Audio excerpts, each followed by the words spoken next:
Thank you, Madam Clerk. If you will call the next case on the docket, please. State of Tennessee versus Robert Vernon Johnson, aka Robert Vernon Griffin. Good morning, Your Honor. It's Ben Russ at the Nashville Bar. I'd like to reserve 5 minutes of time for rebuttal, please. As the clerk indicated, Mr. Johnson is also going by the name of Mr. Griffin. I've referred to him as Mr. Johnson throughout, and I'll speak of him that way this morning just for clarity's sake. I know the court said that they'd reviewed the briefs, but to briefly set the factual scene, it's a fairly simple case. Counsel, did you ask for rebuttal? I If you did. did, I didn't hear it. I apologize. Yeah, 5 minutes, Okay. please. Yeah, the clock's. I'm sure the clerk heard. Mr. Johnson and Mr. Hall, who's the decedent, apparently were acquainted with one another. Mr. Johnson was friends with Mr. Hall's brother, who was incarcerated at the time of the shooting. And for some reason that's not entirely clear, Mr. Johnson had been asked to put money on Mr. Hall's brother's jail account in order for him to have commissary. They ran into each other at a market, and apparently Mr. Hall was under the impression Mr. Johnson hadn't done this, and they had some harsh words, or at least Mr. Hall had some harsh words for Mr. Johnson. There are various video cameras, one that is pretty good from the interior of the market, and then one that's from the exterior of the market at one angle that's of average quality, I would say. While Mr. Hall's in the market, again, he runs into Mr. Johnson, and this is according to Mr. Johnson's subsequent testimony. He is hostile to him and basically said, you promised my brother you'd do this, you didn't do it, and you're a jerk. Maybe not quite that nice. And and so Mr. Johnson takes exception to this. One fact that I will say, it's pretty clear to me, at least from the videotape, that Mr. Hall has a pistol in his waistband that you can see in the interior, the video clips from the interior of the market. That's certainly what Mr. Johnson testified to, and the detective who was the investigator here concurred that he believed that Mr. Hall had a pistol, but one was not recovered after the shooting from Mr. Hall. But I think it's relatively uncontroverted that Mr. Hall was armed during this. As he leaves the market, the two of them are standing next to what was Mr. Hall's vehicle. Unfortunately, they are between two vehicles, and the camera angle only shows them from approximately the waist up. And again, it's only of average quality. There's no audio available, and they're approximately 2 or 3 feet away from each other. They're not putting hands on each other. Again, it's hard to judge. They seem to be conversing. I don't know. Mr. Johnson's testimony was this was also hostile and aggressive on Mr. Hall's part. During the entire episode, Mr. Hall is fingering the handle of his pistol in his waistband. Mr. Johnson is somewhat inconsistent. At one point, he says that Mr. Hall did brandish the firearm at him, and at another point, he said, well, no, he was just handling it. So I guess at a bare minimum, his testimony is he was handling this pistol in his waistband 2 or 3 feet from Mr. Johnson while cursing at him, or at least being hostile and angry towards him. This led Mr. Johnson to believe that he was in danger, and then he shot him and ran away. One point I will think that's a somewhat minor point, as far as the interior, they don't appear to have any real hostility. It seems as if Mr. Hall said something to him on the way out the door that Mr. Johnson then, followed him out. And then this conversation in the parking lot, there are other folks walking around. It doesn't seem as if they are taking any notice, as if people are shouting at each other, making threats, and being violent. So I would think that also is somewhat baked into all of this. So, Mr. Russ, what is the standard of appellate review when we're talking about justification defenses? So you're raised at trial a self-defense, general defense. How do we view that on appeal? So at trial, it's the burden's up to the state to disprove its application beyond a reasonable doubt once it's fairly raised by the evidence. Maybe a little different on appeal. So what's the standard on appeal? Your Honor, I was considering this, and I've gone around in my mind about it. I see a difference, and I could be incorrect, but my argument would be that there is a difference between if we have the state is producing witnesses in order to meet their burden of proof of sufficiency of the evidence, and then they are able to convince the jury of guilt, and then I, as the defendant here, have to show that no reasonable jury could have reached that conclusion, which is, of course, a very high standard. It is. It's similar to that. Our cases have spoken to this precise point, and that is that you would have the burden on appeal of showing that there is reasonable doubt as a matter of law. And that's what Clifton says from Right. a case from this court, I think from '94. So I think that what that means is that if the self-defense defense is predicated mostly upon your client's testimony, if that testimony could be discredited, it's hard to see how we would get there as a matter of law. Well, yes, again, what I was going to say was that I feel that we would have to show that no reasonable jury could have believed the self-defense. I mean, which is, I think, saying another way. Yes, I think. Or rather, no reasonable jury. That your defense, that it's raised as a matter of law, a reasonable doubt as to the guilt of your Yes, of the and I conduct being think, criminal. again, this is relatively uncontroverted. I mean, again, I don't think the videotape shows that Mr. Johnson shot Mr. Hall. However, anything that elaborates on that is from Mr. Johnson's testimony. Right. And so I suppose, to argue against myself, the jury would have to totally disbelieve everything that Mr. Johnson said.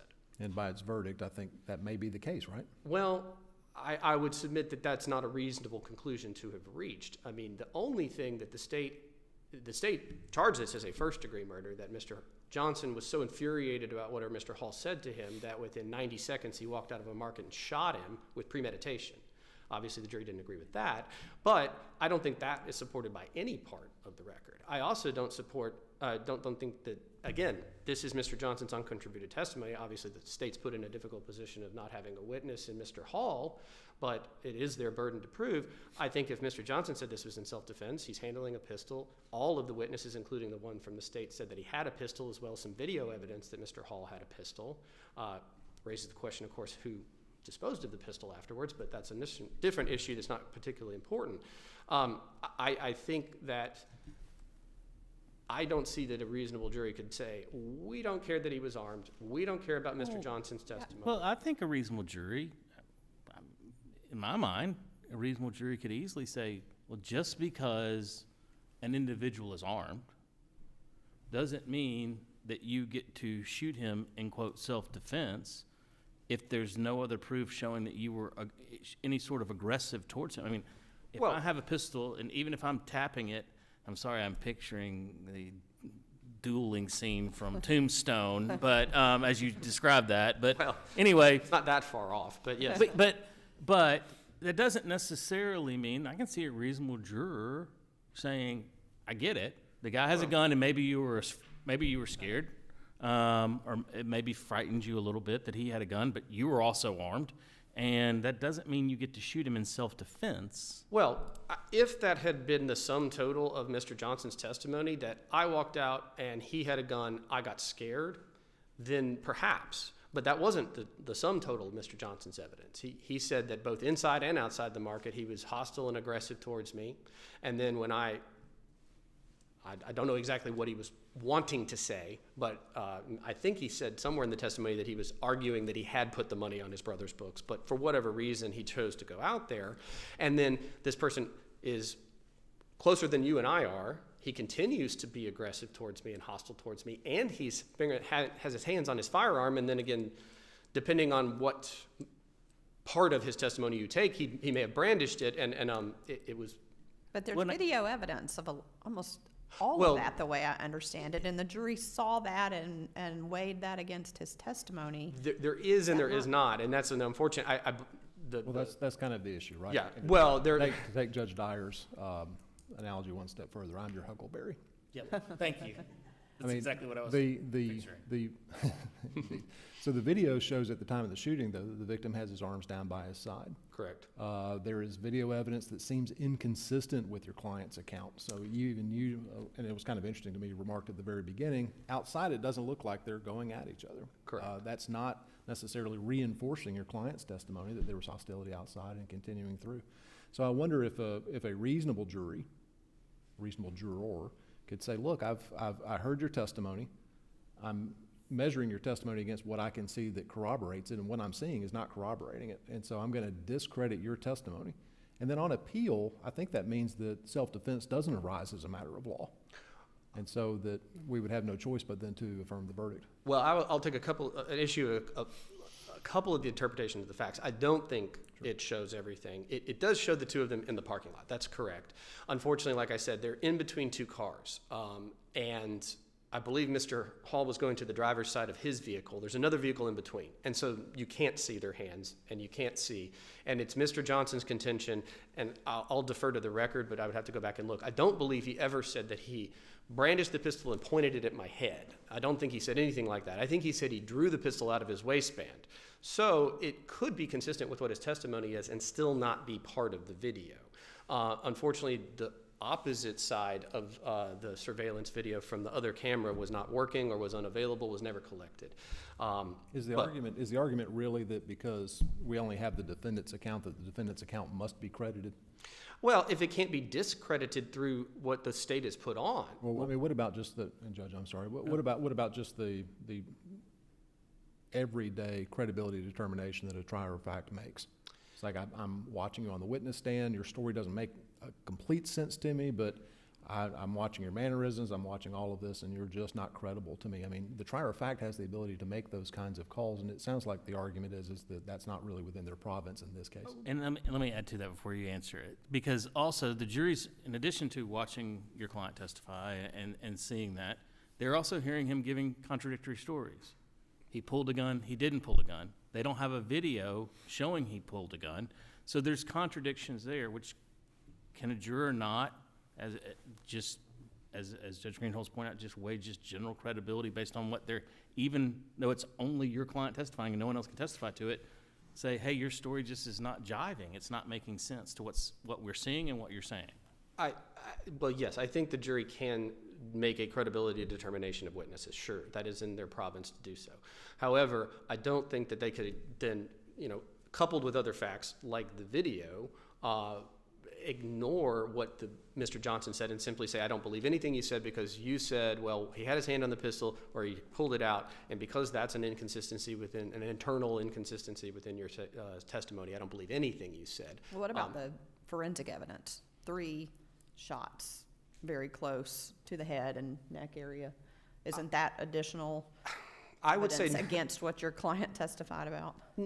I would not say that, no. I mean, I know this court deals with this and I deal with it a lot. I don't know if 1 shot, 2 shot, 3 shot, 10.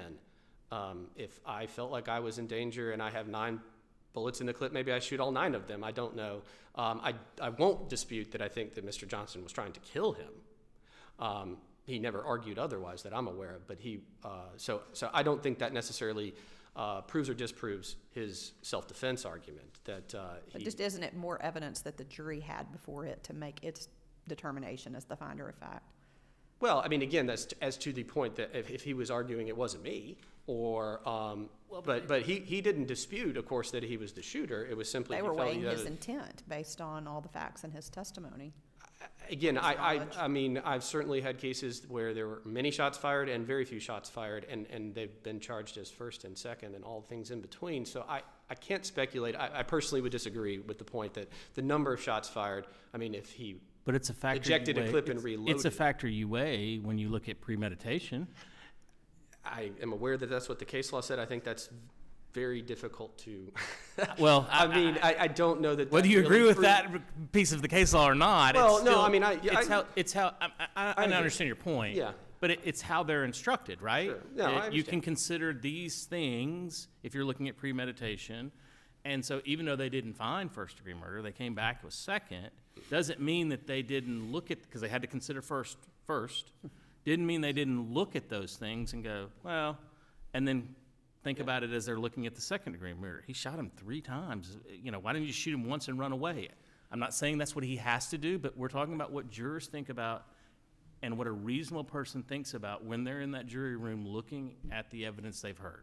I understand. And then again, as far as the number of shots fired, I think that's a ad hoc basis at best. I think it doesn't indicate premeditation, in my opinion. It doesn't necessarily prevent it if there's 1 shot or 10. But Mr. Russ, does it all come down to this, that to overturn the verdict, we have to conclude that the defendant's testimony could not be discredited? I mean, that's really what would have to happen, right? We would have to make that kind of finding. Yeah, I think that's probably the right way to say it. I think Okay. All right. So we would have to take the defendant's testimony as a matter of law. as a matter of uncontroverted fact, I would say. Okay. I don't know that, perhaps that equates to the same thing. Sure. I know you said Yeah. you may want one other issue. I did want to mention one other issue, so I might go ahead and go into my rebuttal time. It's simply that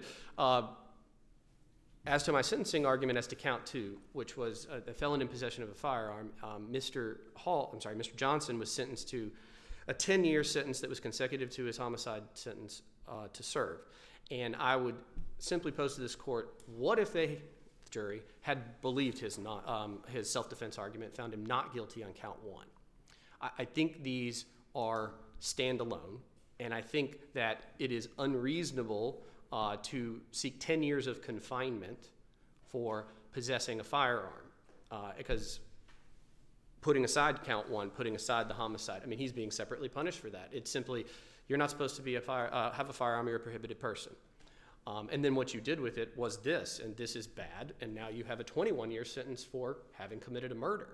But standing alone, if you were not guilty of that homicide, or you turned around and walked away and the police frisked you and found it, would we be putting him in jail for 10 years for that? And I think the answer is no, under the different guidelines that the sentencing statutes provide. But the court doesn't necessarily get to, and doesn't necessarily should look at each indictment or each count as truly a separate thing. They look at the big picture, and the big picture is not only are you not supposed to have a gun, but you had a gun when you weren't supposed to, and you committed a Did murder. this with doing it. so. Well, again, and to take it that way, which I'd prefer not to, but we can. I think for both general and specific deterrence, 21 years at 100%, which is probably going to be about 17 or 18 years of incarceration, is certainly not belittling the totality of what happened in this incident. And then to essentially maximize the sentence on the other count, and then make it consecutive for an overall 31-year sentence. It's possible he'll parole on that at some time in a couple of decades. But I don't think that the trial judge has depreciated the seriousness of the homicide offense if he were to give him a probated sentence at the end after that had been completed. Nor do I think it minimizes the deterrent effect on Mr. Johnson. I mean, he's going to spend almost 20 years in jail for the shooting anyway. So I don't think that taking it as a totality, I don't think that it's warranted. Taking it as a standalone sentence, I certainly don't think it's warranted. So Thank you. I'll just reserve any balance I might have. Thank you. Mr. Ball, you get to argue your own brief now.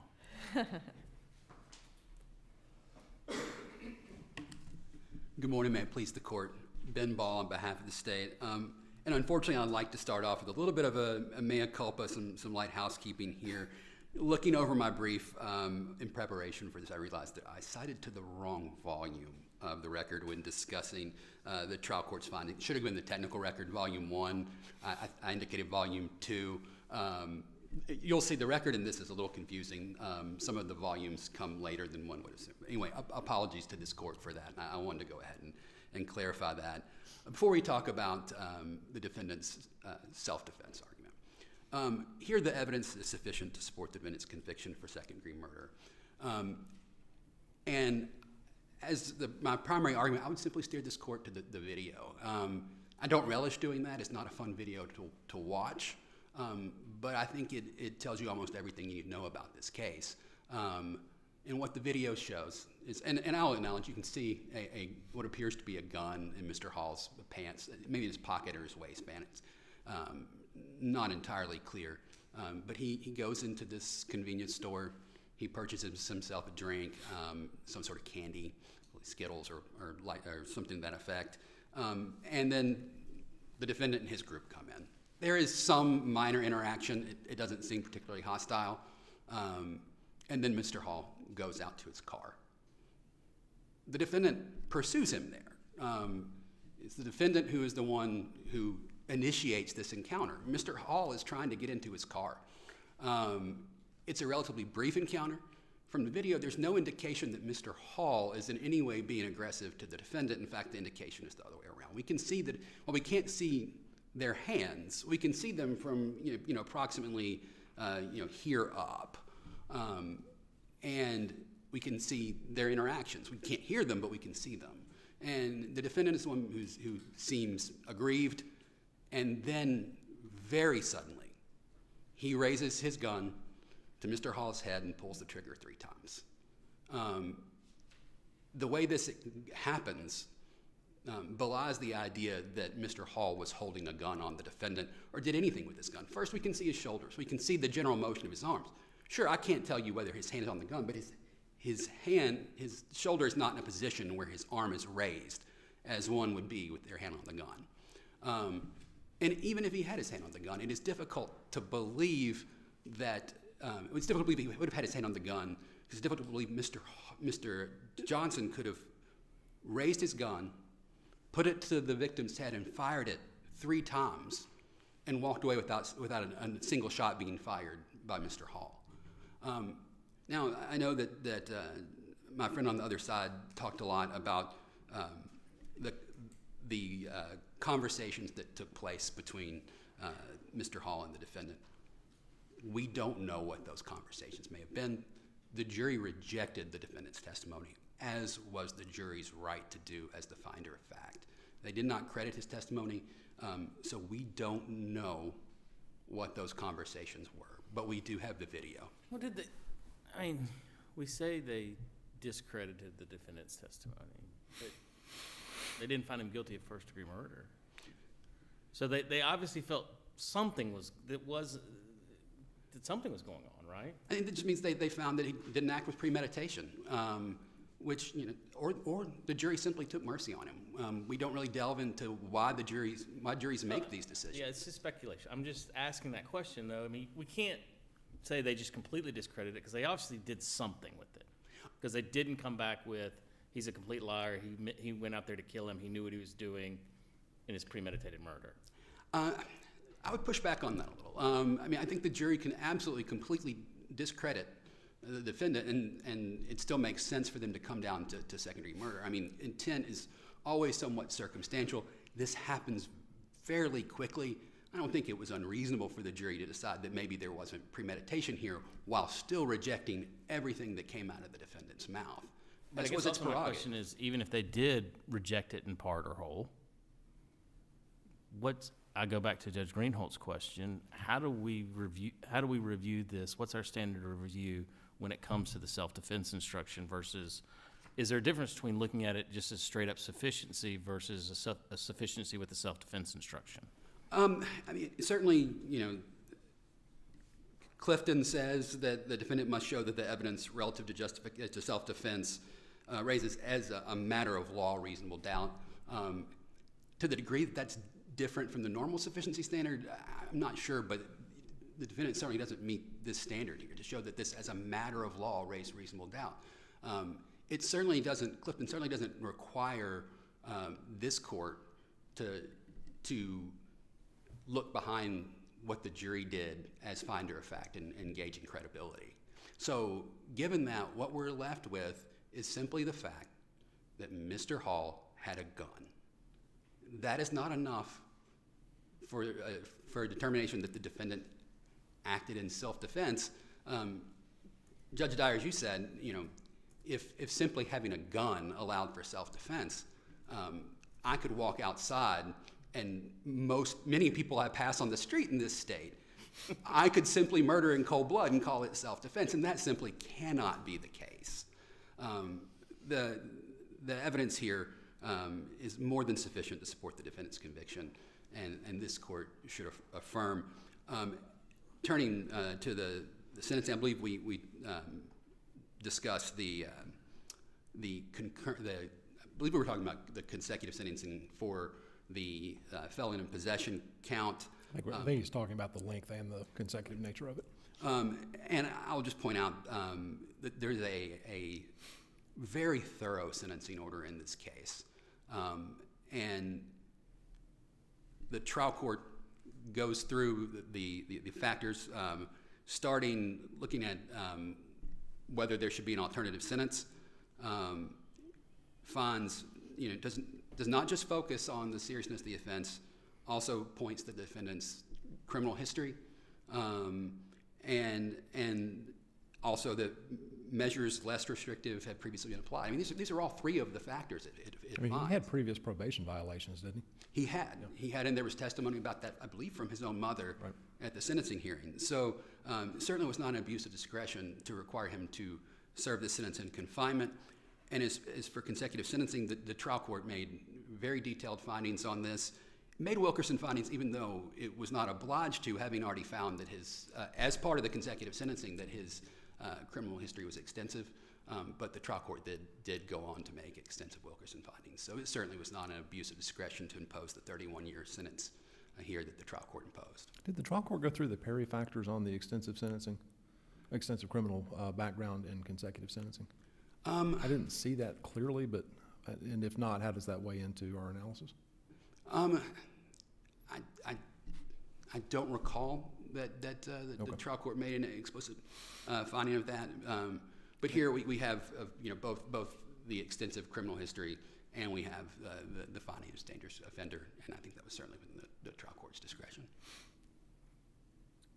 Thank you, Your Honor. General Ball, just real quick, so does your declaration that you could walk out and just shoot anybody in self-defense, does that give the officer back there articulable facts that's leading to reasonable suspicion to stop you before you leave? Well, Your Honor, I would say that was a hypothetical. I said, surely that cannot be the case. And I really wish I could think of a tombstone quote to fit into that, but off the top of my head, I did not. I guess I'd be a daisy if I did. There you go. Thank you, General. Thank you, Your Honors. Mr. Russ, you have your rebuttal. Okay, thank you. Thank you, Mr. Russ. You may call the next case. Rhonda K. Davis versus State of Tennessee. Morning, Your Honors. It was quite a trek up here